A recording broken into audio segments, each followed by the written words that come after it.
सवाल आपसे यह है कि आपकी रैलीज को मैंने देखा, आपके भाषणों को मैंने सुना, आप लगातार बिहार के चुनाव प्रचार में महागठबंधन पर निशाना साध रहे हैं। आप कह रहे हैं कि यह अपवित्र रिश्ता है, यह अस्वाभाविक गठबंधन है। क्यों?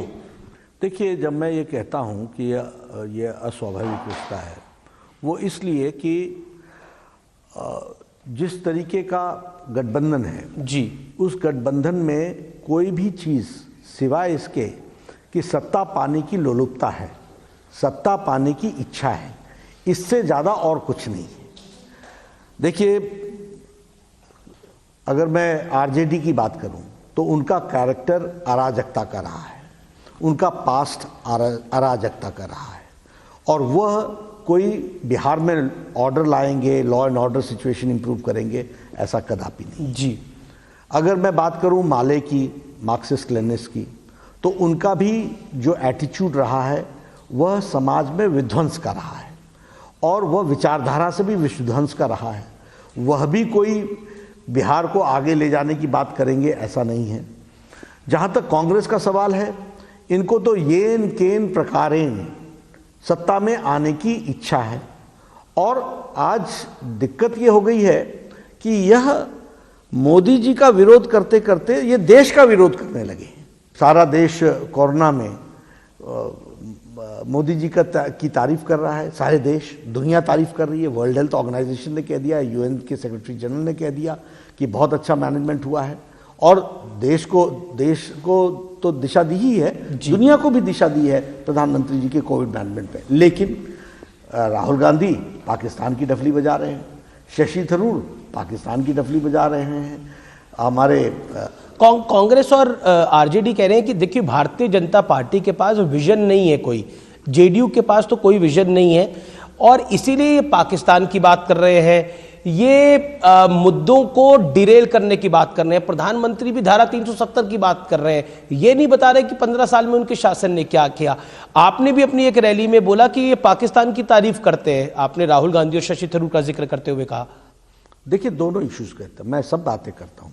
मैं अपने भाषण में 1,25,000 करोड़ रुपए बिहार का पैकेज जो 2015 में अनाउंस किया था जी, उसके मैं आंकड़े गिनाता हूं कि 1,25,000 करोड़ के ऊपर 40,000 करोड़ और दिया है। तो आपकी हम विकास के बारे में भी पूरी बात अच्छे से समझाते हैं, लेकिन बिहार भारत का राज्य है, और बिहार के लोग राष्ट्रवादी तरीके से सारी चीज़ों को सोचते समझते रहे हैं।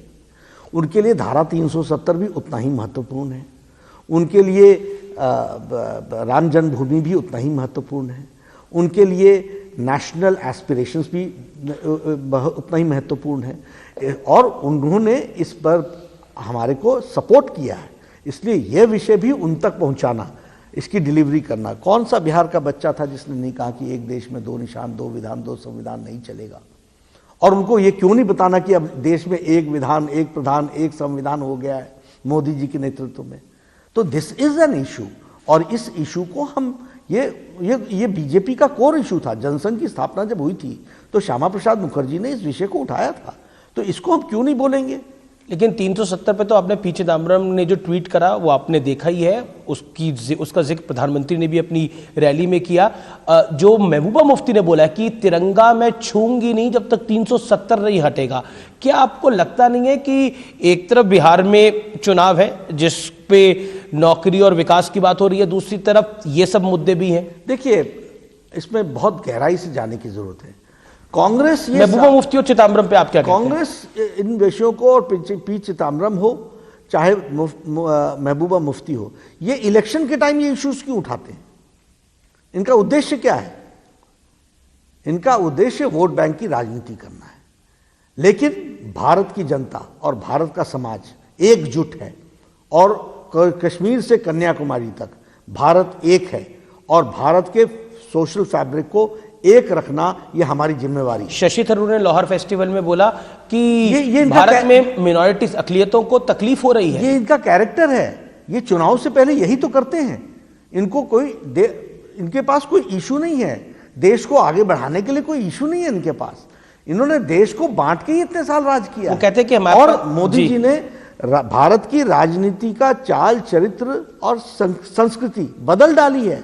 अब रिपोर्ट कार्ड की संस्कृति हो गई है, विकास की संस्कृति हो गई है। तो तेजस्वी यादव आप लोगों से आपकी रिपोर्ट कार्ड मांग रहे हैं। वो कह रहे हैं कि Bharatiya Janata party report card दे, प्रधानमंत्री रिपोर्ट कार्ड दे, जेपी नड्डा रिपोर्ट कार्ड दें, अमित शाह रिपोर्ट कार्ड दें आकर कि 15 साल में क्या कुछ हुआ है। ऐसा है, you can bring horse near the water, you can't force him to drink. आप किसी की आंखें ठीक कर सकते हो, विजन नहीं दे सकते हो। वो कह रहे मैं 10 लाख नौकरियां दूंगा। वो तो मैंने तो उनसे पूछ लिया कि 10 लाख नौकरी आप कैसे दोगे, और आपने 10 लाख से ज्यादा तो आपके पिताजी ने पलायन करा दिया है बिहार से। इस पर आप माफी क्यों नहीं मांगते बिहार की जनता से? आपको बिहार की जनता से माफी मांगनी चाहिए।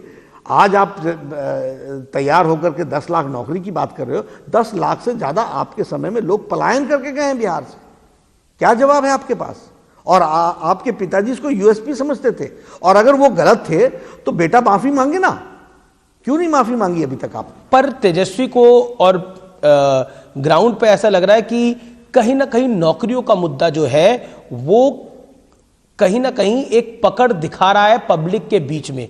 और नीतीश का जो 15 साल का शासन है, क्योंकि 15 साल की गवर्नेंस के बाद एक एंटी इनकम्बेंसी हो जाती है, उसका नुकसान आपको हो सकता है। यानी आपकी गठबंधन। देखिए, बिहार का एक एक व्यक्ति विकास को उसने महसूस किया है। आप किसी भी शहर में चले जाइए, फ्लाईओवर बन रहे हैं, फ्लाईओवर बन गए हैं, ओवर ब्रिजेस बन रहे हैं, हाईवेज बन रहे हैं। कोई ऐसा बड़ा छोटा शहर नहीं है जो हाईवे से कनेक्टेड नहीं है। इसलिए लोगों को विकास दिखा है। लोगों को यह भी दिखा है कि स्कूल की बच्चियां पोशाक पहन करके, स्कूल ड्रेस पहन करके, साइकिल पर बैठ करके वो स्कूल जा रही हैं। ये बच्चियों का स्कूल जाना ही नहीं है, ये बिहार की महिलाओं का, बहनों का सम्मान है, जो एक बदलता बिहार को दिखा रहा है। और ये सब लोग जानते हैं। और जहां तक तेजस्वी का सवाल है, ये इलेक्शन के समय के राजनीतिक प्राणी हैं। मैं आपसे पूछता हूं, 2019 में इनकी विधानसभा में इनकी हाजिरी दिखा दीजिए, लीडर ऑफ ऑपोजिशन थे। इनका बजट सेशन में हाजिरी दिखा दीजिए, नॉट ए सिंगल डे। इसलिए ये पॉलिटिकल टूरिस्ट हैं, चुनाव के समय आते हैं, भाषण देते हैं, लुभावने नारे देते हैं, लोगों को बरगलाने की कोशिश करते हैं। एक फिक्स्ड तरीके के लोग हैं जो इनके सपोर्ट में आते हैं, और उसके बाद चुनाव हारने के बाद। आपने इंटरेस्टिंग बोला, एक फिक्स्ड तरीके के लोग हैं जो इनके समर्थन में आते हैं। प्रधानमंत्री ने भी एक रैली में कहा, प्रधानमंत्री ने कहा कि कहीं ना कहीं ये लोग नौकरी की बात कर कर उससे पैसा कमाने की बात करते हैं। देखिए, मैं फिर कहना चाहता हूं कि यह लोगों को बरगलाने का, गुमराह करने का हमेशा योजना बनाते हैं। इनके हाथी के दांत खाने के और हैं और दिखाने के और हैं।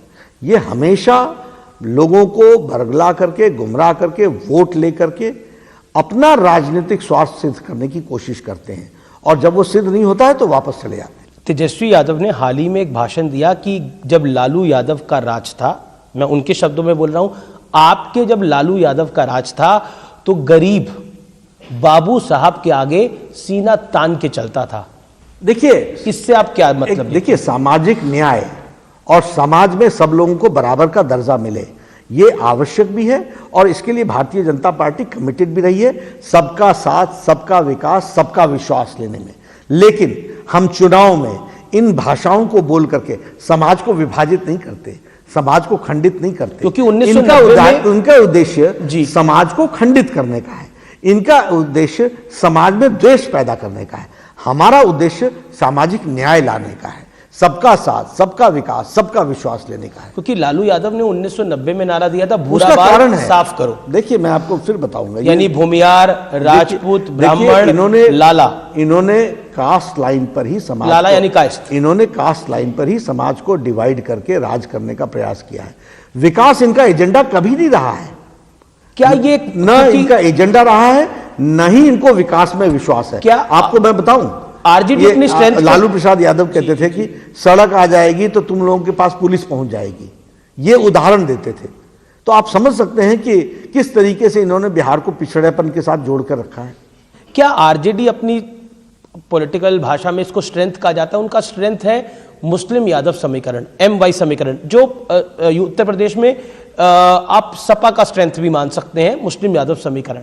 क्या आपको लगता है उसी को कहीं ना कहीं कंसोलिडेट करने के लिए बाबू साहब की बात करी, क्योंकि पूर्वांचल में और बिहार में, उत्तर प्रदेश में बाबू साहब एक कास्ट के साथ डिनोट होता है? देखिए, ये लोग समाज को खंडित करके चुनाव की राजनीति में अपना वर्चस्व बनाने की कोशिश करते हैं जी। जैसे आपने MY कहा, मैं उससे आगे कहता हूं, ये MY वो नहीं है, ये MY माए है जी। मी एंड माए, मैं और मेरा परिवार, इससे ज्यादा दूर ये नहीं सोच पाते हैं। आज का पूरा इतिहास उठा करके देख लीजिए, सिवाय अपने परिवार के लिए और अपने लोगों के लिए करने के सिवाय इन्होंने किया क्या है? किसी को MP बनाया, किसी को कुछ बनाया, ये माए है, सिर्फ मी एंड माए।